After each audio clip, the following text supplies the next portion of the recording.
अब्बाओं से ज़्यादातर बच्चे डरते हैं, अम्माओं से नहीं डरते, मगर कुछ चीज़ों में हम अपनी माँ से बहुत डरते थे। मतलब एक रौब अम्मी का भी था हमारे ऊपर। सो अगर मैं आप लोगों से ये सवाल करूँ, कौन सी ऐसी बात थी अम्मी की जिससे आप लोग डरते थे?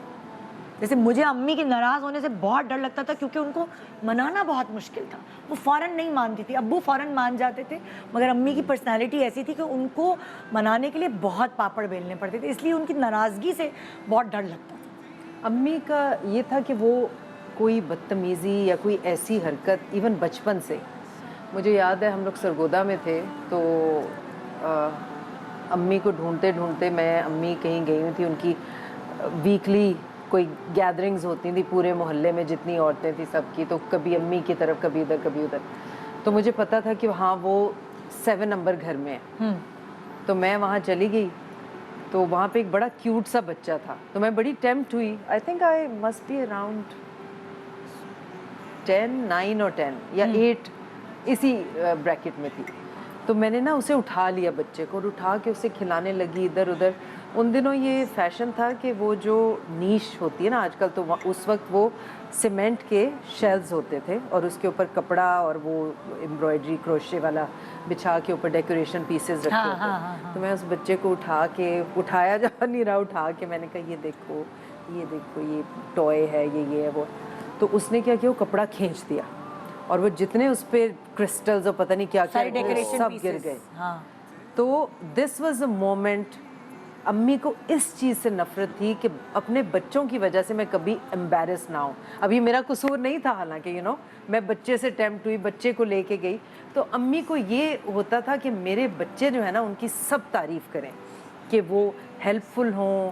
अगर मेरे सर्कल में या रिलेटिव्स हैं, रिश्तेदारों से बना के रखें, उनसे राब्ते में रहें, लेकिन at the same time limit में। वो ये भी नहीं चाहती थी कि बहुत ज़्यादा, ठीक है, वो कहती थी इतना कि अपना फ़र्ज़ निभाओ, कि खैर खबर रखो सबकी। तो बस यही था, टू कट इट शॉर्ट, कि एम्बैरस ना हो उनकी वजह से। So this was one thing, ये बहुत गुस्से में आ जाती थी। हाँ, तो इस बात पे वो इतनी शर्मिंदा हुई कि बस मेरी बहुत शामत आई थी। आपकी अम्मी का ऐसा क्या खौफ आपके ऊपर? अच्छा, वैसे बता रही थी तो मैं सोच रही थी कि कौन सी ऐसी बात है, लेकिन मुझे नहीं याद। वो सॉफ्ट स्पोकन थी, बहुत सॉफ्ट थी, और बस सिर्फ मैं स्कूल से भागती थी और उनको ये गुस्सा आता था कि ये नहीं जाती, रेगुलर नहीं जाती। मैं छुट्टी बहुत करती थी, मार भी पिटती थी बहुत, लेकिन मैं छुट्टी कर लिया करती थी। तो मम्मी, मुझे नहीं याद। और मैं बताऊं निदा, जब मैं खुद माँ बनी तो मेरी एक ही बेटी है, सादिया। अब मैं सादिया के साथ ना बहुत सॉफ्ट नहीं थी कभी भी। सादिया के एक अपने होते हैं ना इस एज में, जब आप टीन एज में मूड स्विंग्स भी होते हैं, एक अपना ही खूबसूरती का एक।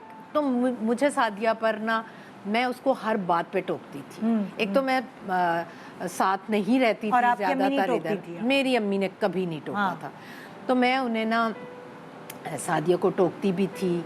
फिर सादिया थोड़ा सा हेजिटेट भी करती थी मुझसे, और फिर जब उसका नाइल हुआ, उसने कहा कि अम्मा आपने मुझे टाइम नहीं दिया, नाइल हुआ है 1.25 महीना, आप कहीं नहीं जाएंगे। और मैं दूसरे दिन मजबूरी मुझे आना पड़ा, तो एक अंदर गिल्ट पकते जा रहे थे। फिर अभी भी माशाल्लाह बड़ा हो रहा है, तो वो भी मुझे मिस करता है, मैं भी करती हूँ। सादिया भी सोचती है यार नानी इतना करीब नहीं होती जितने बप्पा, फैसी को बप्पा कहते हैं।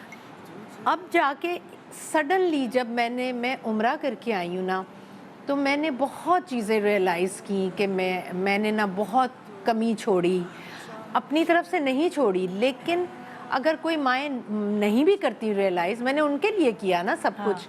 लेकिन अब जाके मुझे फ़ील होता है कि वो सिर्फ मेरी तरफ देख रहे हैं। मुझे सादिया को टाइम भी देना है, मुझे सादिया की गलतियाँ भी इग्नोर करनी है, मुझे सादिया को पैम्पर भी करना है, क्योंकि वो सिर्फ मेरी तरफ देख रही है। एक ही एक है और उसके लिए माँ है। तो मैं उम्रे के बाद इतनी चेंज हुई हूँ निदा, कि मुझे अब लगता है कि सब मेरी तरफ देखेंगे और मुझे सबको फुलफिल करना है। जहाँ ज़िंदगी में मेरे से गलतियाँ भी हुई, और वो गलतियाँ भी हुई मुझसे ایک وہی لاسٹ ٹائم بھی ہم نے ذکر کیا تھا اس میں آپ کے ہاٹ فلیشز اور یہ وہ اس میں ہوئی. تو اب مجھے ایسا لگتا ہے کہ بڑوں کو نا صرف اور صرف قربانی دینی پڑتی ہے, بڑوں کو صبر کرنا پڑتا ہے, بڑوں کو برداشت کرنا پڑتا ہے, بہت کچھ کرنا پڑتا ہے, اور آپ وہ بہت کچھ کو ایک سمجھ کر جائیں نا تو سب سے پہلے آپ کی سیٹسفیکشن, پھر آپ سے ریلیٹڈ لوگ سیٹسفائیڈ, اور ان کے دل اور دماغ ایک طرف چلنا شروع ہو جاتے ہیں. تو یہ بہت بڑی اچیومنٹ ہے. بالکل. تو میری ماں تو ایسی تھی جیسی میں اب ہوئی ہوں, لیکن میں اب ہوئی ہوں شاید. دیکھیے